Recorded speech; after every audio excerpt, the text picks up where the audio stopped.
Boa tarde. O Tribunal Penal Internacional emitiu um mandado de detenção a Vladimir Putin. O TPI acusa o presidente russo de ser responsável pelo crime de guerra e por deportação ilegal de crianças de áreas ocupadas da Ucrânia para a Rússia. O Tribunal Penal Internacional também emitiu um mandado de detenção para Maria Lvova-Belova, comissária para os direitos da criança do governo de Moscovo, pelas mesmas acusações. Segundo o tribunal, os crimes foram cometidos em território ucraniano, ocupado a partir de 24 de fevereiro do ano passado. It is forbidden by international law for occupying powers to transfer civilians from the territory they live in to other territories. Children enjoy special protection under the Geneva Convention. The contents of the warrants are secret in order to protect victims. The ICC attaches great importance to the protection of victims, especially children.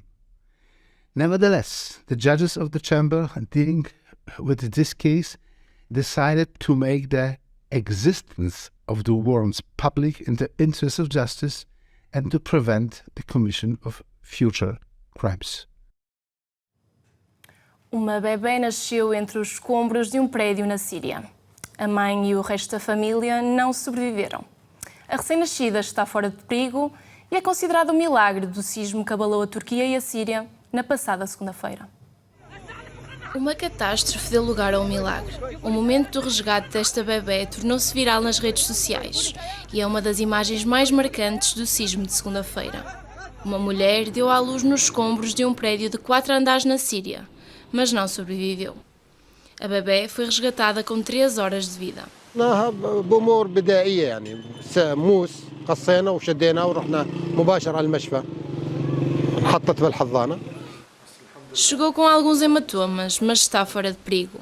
بنت وصلتنا بحالة عامة كتير سيئة متعرضة لأذية برد غالبا ولداني يعني ضلت البنت غالبا شي 4 ساعات تحت الأنقاض. Chamam-lhe agora Aya, que significa milagre em árabe. A recém-nascida, que pesa pouco mais de 3 quilos, é a única sobrevivente de uma família numerosa. O caso comoveu o mundo e foram milhares as pessoas com vontade de adotar a menina. Uma boa notícia num país marcado pela tragédia e uma motivação para as equipas de resgate continuarem o trabalho. O governo vai proibir a emissão de novas licenças de alojamento local. É uma das medidas divulgadas ontem para combater a crise na habitação em Portugal. Os proprietários estão descontentes e o setor diz que a medida vai ter um impacto negativo no turismo e na economia do país. Está proibida a emissão de novas licenças de alojamento local, exceto nos concelhos do interior do país. Para o setor, esta medida é prejudicial e não vai resolver o problema da habitação em Portugal. Isto é uma medida que vai ser muito penalizadora para o país, para os planos estratégicos, nomeadamente o Turismo 23-27, que existem, de crescimento sem o alojamento local. Isso é impossível e, ao mesmo tempo, achamos que é um subterfúgio para a falta de políticas de habitação.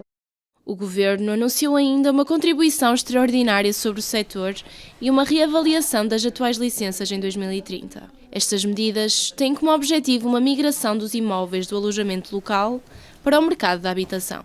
Sónia Afonso gera 18 alojamentos no Porto e em Gaia. Pela experiência que tem na área, diz que a estratégia do governo não vai resultar.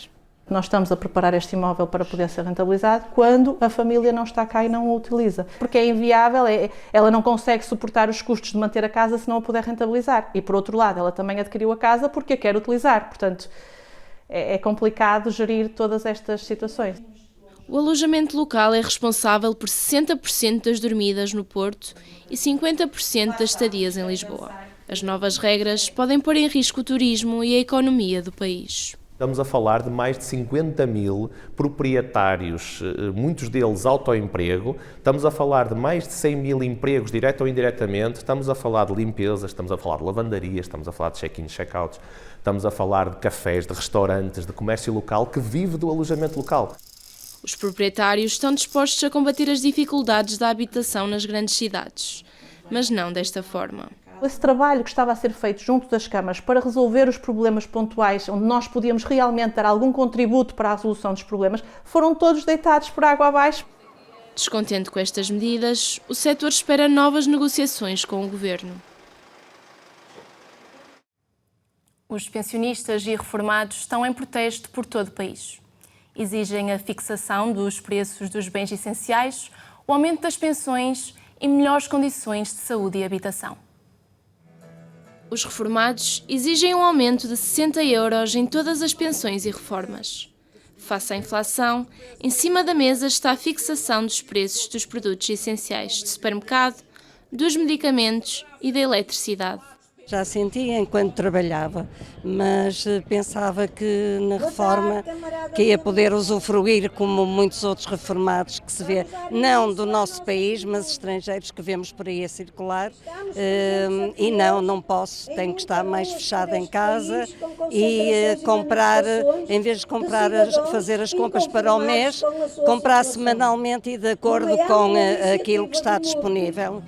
Uma das propostas passa por mais apoios do Estado à habitação. Tornou-se frequente a troca de uma casa por um quarto e, ao contrário do habitual, são agora os pais que vão para a casa dos filhos por não poderem pagar a renda.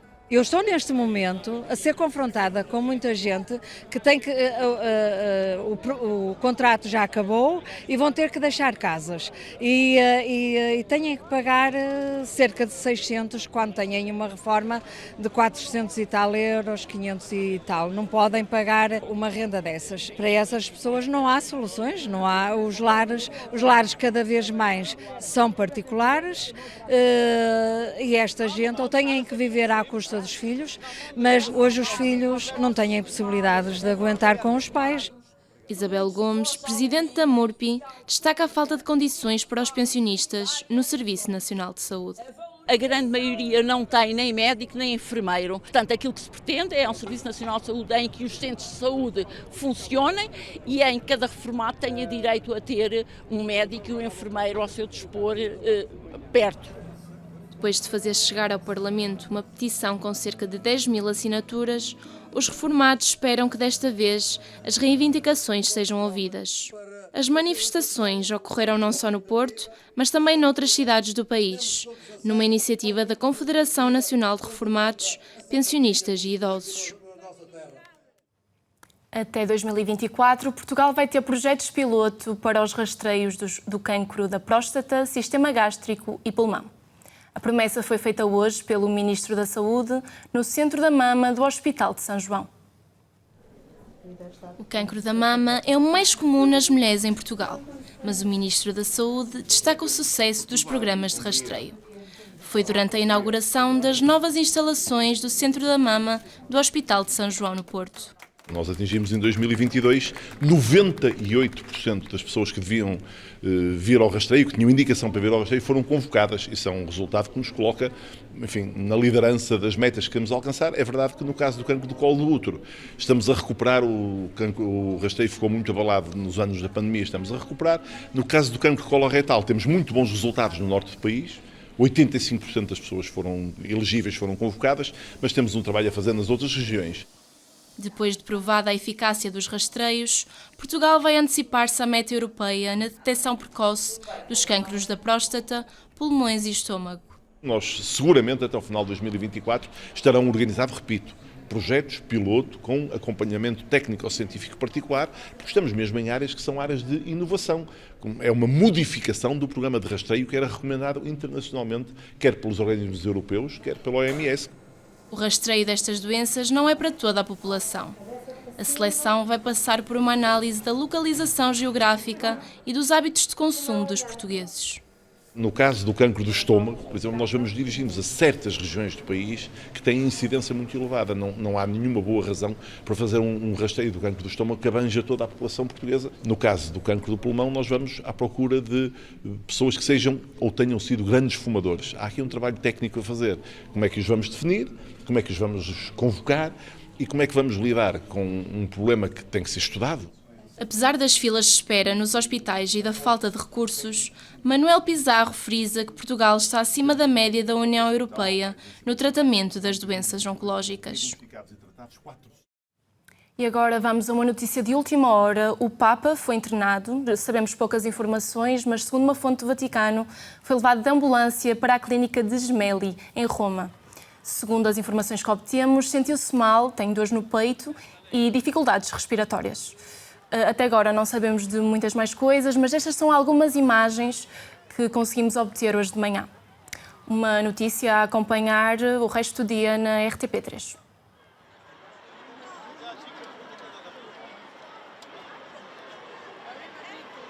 Sim.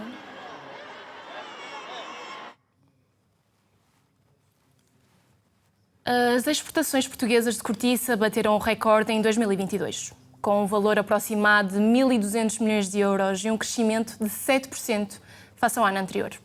A indústria vinícola representa quase a totalidade das vendas do setor. Tal como diz o ditado popular, não se mete o nariz onde não é chamado. Mas nesta fábrica de rolhas de cortiça, os funcionários não têm outra alternativa. Um bom olfato oferece um serviço premium aos melhores clientes. O que estamos a fazer é provar rolha a rolha antes de as vendermos e entregarmos uma adega. Porque o que uma adega pretende é ter todas as rolhas uniformes, basicamente em termos sensoriais. A rolha é um produto natural, há variabilidade, e o que elas fazem ali, e eles, é eliminar qualquer aroma que não sirva ao vinho. Em 2022, as exportações de cortiça portuguesa bateram um recorde de 1.200 milhões de euros, com um crescimento de 7% face ao ano anterior. A indústria vinícola representa 73% das vendas do setor, mas a procura deste recurso está a aumentar noutras áreas devido à sustentabilidade. A cortiça, também sendo uma fileira de desperdício zero, tem uma resposta única naquele que eu considero o material natural mais sofisticado do planeta e, portanto, alinhado com aquilo que são os grandes objetivos de muitas fileiras, que vão desde a moda, à casa e decoração, à construção. As limitações da matéria-prima não impedem o setor, que pretende atingir a meta dos 1.500 milhões de euros de exportações em 2030. E para isso temos 3 grandes áreas de atuação, 3 focos, 3 linhas estratégicas. A primeira, claramente numa lógica de alinhamento estratégico com a política portuguesa, com a produção florestal e com a indústria, termos mais cortiça, mais sobreiros, produzir mais cortiça, quer nos montados atuais, quer em novas zonas de plantação. A segunda linha estratégica passa por uma capacitação tecnológica do setor e o terceiro grande pilar, e que temos que dar continuidade àquilo que é um grande trabalho da APCOR, é na promoção e na divulgação da cortiça no mundo. Os principais mercados da cortiça são a França e os Estados Unidos. Cada um destes países representou cerca de 18% do total exportado. As obras de extensão da linha amarela do metro do Porto vão ficar concluídas em janeiro do próximo ano. Durante 3 meses, a linha que vai unir Santo Ovídio a Vila d'Este, em Gaia, fica sujeita a testes. A circulação estará aberta ao público em abril de 2024. As obras de extensão da linha amarela do metro do Porto vão terminar no início do próximo ano. A linha vai unir a estação de Santo Ovídio a Vila d'Este, em Vila Nova de Gaia. Um último esforço que nós estamos a fazer para cumprirmos com aquilo que era o nosso objetivo, o objetivo primordial para esta operação, que era terminar este empreendimento, pelo menos garantir que a partir do início do próximo ano já se possam começar a fazer os ensaios e no final do primeiro trimestre, tenhamos a capacidade de começar a transportar os nossos clientes. O custo inicial das empreitadas da linha amarela rondava os 98 milhões de euros, mas o orçamento foi revisto e a obra vai custar mais de 30 milhões. Uma larguíssima percentagem, digamos, desse incremento deve-se à revisão de preços. A revisão de preços é fruto do processo inflacionário, ou seja, quando nós tínhamos uma encomenda na Ucrânia e de repente essa encomenda é destruída porque há um bombardeamento à fábrica onde está a ser feita essa encomenda, a seguir tem que encontrar uma alternativa. A alternativa foi seguramente, e foi na realidade, bastante mais cara. E isso tem um impacto. Para Pedro Quintas, gestor do projeto, a maior dificuldade foi a construção dos túneis que já estão concluídos. Neste momento, estão a decorrer os trabalhos na via férrea. A extensão da linha amarela tem, portanto, um comprimento total de 3,1 km, dos quais 500 metros são em viaduto, logo no início, com o viaduto de Santo Ovídio, com aquela estrutura metálica que tiveram a oportunidade de ver. Depois tem um troço mineiro, portanto, túnel mineiro, de cerca de 800 metros, aflorar a superfície no Hospital Santos Silva, para permitir uma maior mobilidade das pessoas para o hospital. Volta a mergulhar no sítio onde nós nos encontramos, que é precisamente o troço de falso túnel, que são cerca de 700 e tal metros, e depois finalmente tem um troço final na ordem de 1 km, que será a superfície onde vai terminar na estação de Vila d'Este. Dos 3 km de extensão, já estão concluídos e prontos para testes 240 metros de via férrea. A pandemia e a guerra trouxeram dificuldades, mas os últimos esforços continuam para concluir a obra até ao final do ano. A Associação Raríssimas está em risco devido à quebra de donativos. Em 2017, a presidente da associação foi acusada pelos crimes de falsificação e abuso de confiança, o que provocou a diminuição nas doações. Os pais e a atual direção pedem ajuda ao Estado e aos mecenas. A Raríssimas está em risco de fechar. Em 2017, Paula Brito Costa, ex-presidente da associação, foi acusada pelo Ministério Público de apropriação indevida de mais de 100 mil euros. Desde a acusação, a instituição tem passado por dificuldades financeiras. Fizemos contactos com mecenas, com antigos, com possíveis futuros mecenas e, de facto, as respostas têm sido negativas, com raríssimas exceções e com quantias não substanciais e que não nos permitem dar a volta à situação. A Delegação do Norte fica na Maia. Os pais pagam cerca de 300 euros por mês por um serviço mais especializado. As terapias acabam por ser diferentes no sentido que é muito mais tempo, portanto, se for público temos 15, 20 minutos de terapia, é o público a resposta que temos, e aqui não, temos cerca de 1 hora, é uma resposta mais direcionada, mais específica. Cláudia Fernandes é mãe de Simão, um menino com incapacidade de 99%. A utente considera as terapias decisivas para o dia-a-dia do filho de 12 anos. Eu acredito muito nas pessoas que estão cá, acredito em quem ficou, acredito nestas crianças, acredito no que está à volta disto, os fisioterapeutas, todos que trabalham aqui. E a gente sente isso, se não sente isso, eu estava aqui com o meu filho. Desde 2017 que os donativos têm diminuído. Nesse ano, a instituição dispunha de um total de 900 mil euros. Em 2018, a verba desceu para metade e desde então tem vindo a diminuir, até que em 2021 a associação contou com apenas 163 mil euros.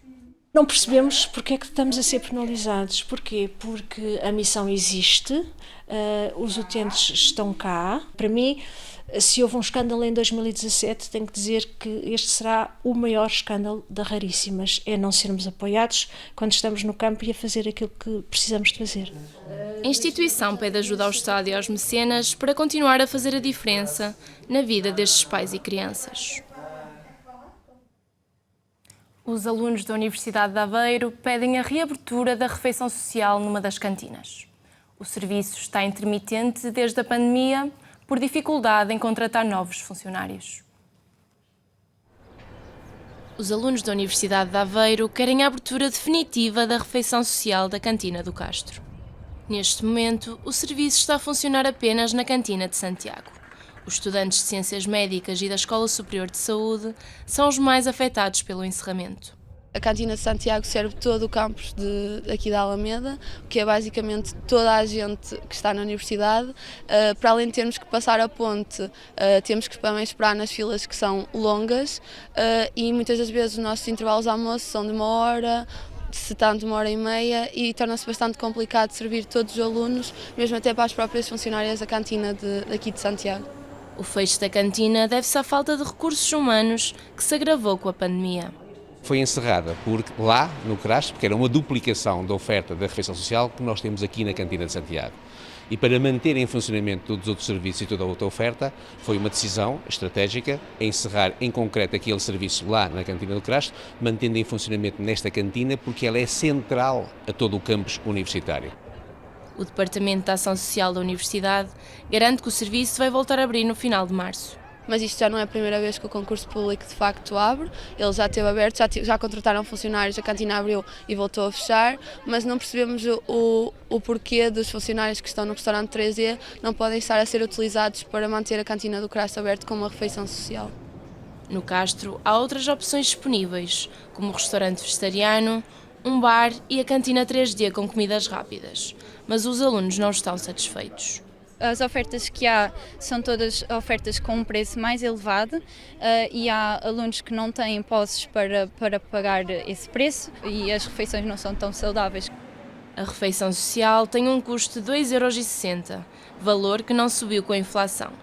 E os restantes serviços variam entre os 3,40€ e os 5€.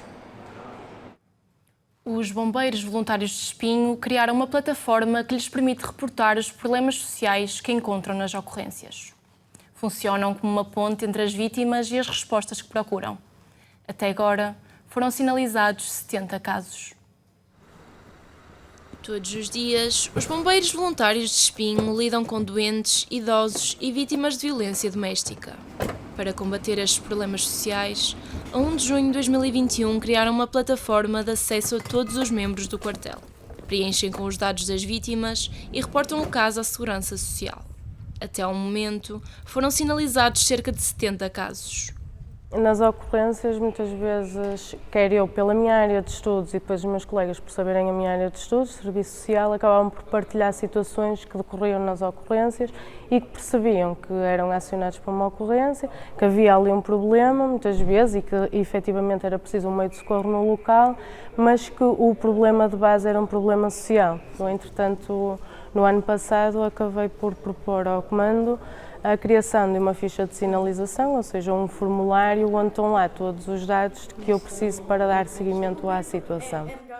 Amélia foi imigrante na Suíça durante 40 anos e regressou a Portugal há pouco tempo. O companheiro Manuel tem uma doença que o deixa completamente dependente. Contei a minha dificuldade que tinha, que não tinha médico e que era muito difícil e que o Sr. Manuel tinha uma doença muito grave e que não sabia o que me havia de fazer. Um dia bateu uma assistência social à porta e eu fiquei assim um bocado surpreendida porque eu não estava à espera da assistência social e fiquei muito contente porque graças aos bombeiros e graças à assistência social que eu consegui ter um médico de família para o Sr. Manuel. Um problema já foi resolvido, mas com o estado de saúde do marido a agravar-se a cada dia, Amélia precisa de mais ajuda. E agora esperemos que sejam disputadas também outras respostas, porque a verdade é que nesta última semana já houve 2 acionamentos. Isto não é digno para o Sr. Manuel, não é digno para a Dona Amélia, eles não têm qualidade de vida. Como Amélia, grande parte da população não tem conhecimento das respostas sociais que existem. Há situações em que as pessoas têm competências para recorrer aos serviços, mas mesmo assim optamos sempre por sinalizar a situação porque a verdade é que detectamos um problema. A grande maioria dos casos sinalizados são idosos em situação de isolamento social e insuficiência económica. Em 2022, foram detectados 8 casos de violência doméstica, 6 deles por motivos de negligência a mulheres idosas. Faz hoje um ano que começou a guerra na Ucrânia. O Coliseu do Porto vai homenagear as vítimas deste conflito com o concerto Uma Semente pela Paz, na Rua Passos Manuel. Vera Lopes, além deste espetáculo, o que é que vai acontecer nesta tarde?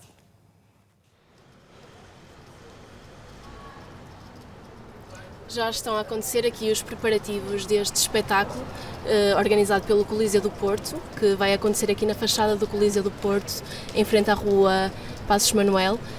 Este concerto e este espetáculo têm como objetivo homenagear as vítimas deste conflito, que assinala hoje um ano na guerra da Ucrânia.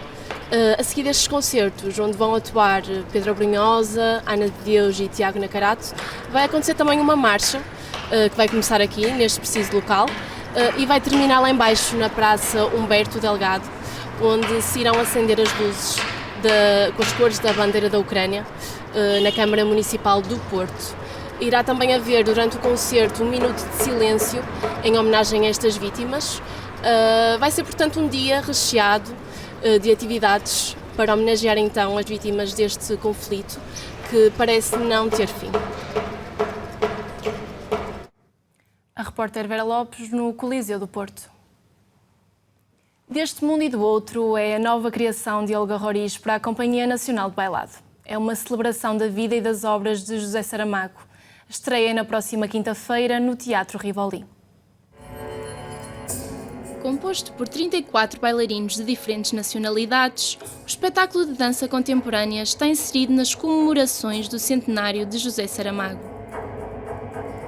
Deste Mundo e do Outro é o título de um dos livros, mas Olga Roriz inspirou-se na obra na totalidade e no próprio autor.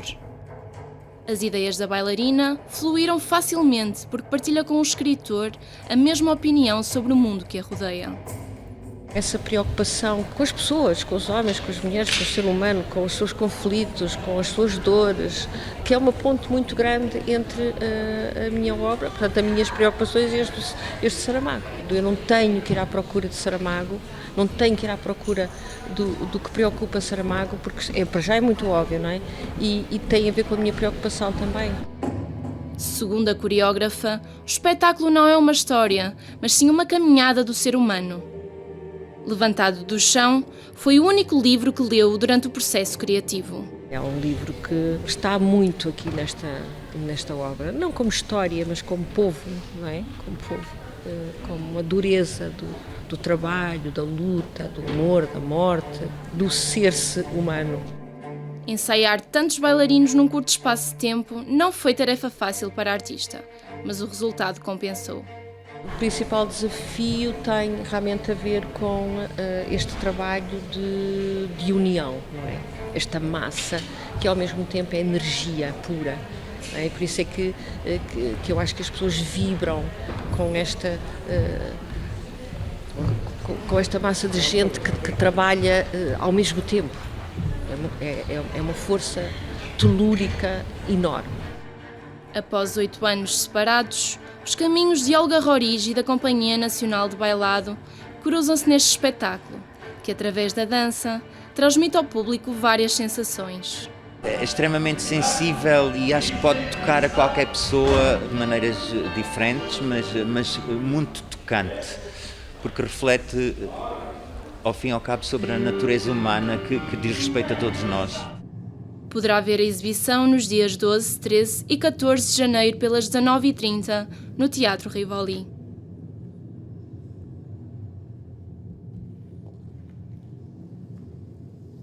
E chega ao fim este jornal. Obrigada por estar connosco.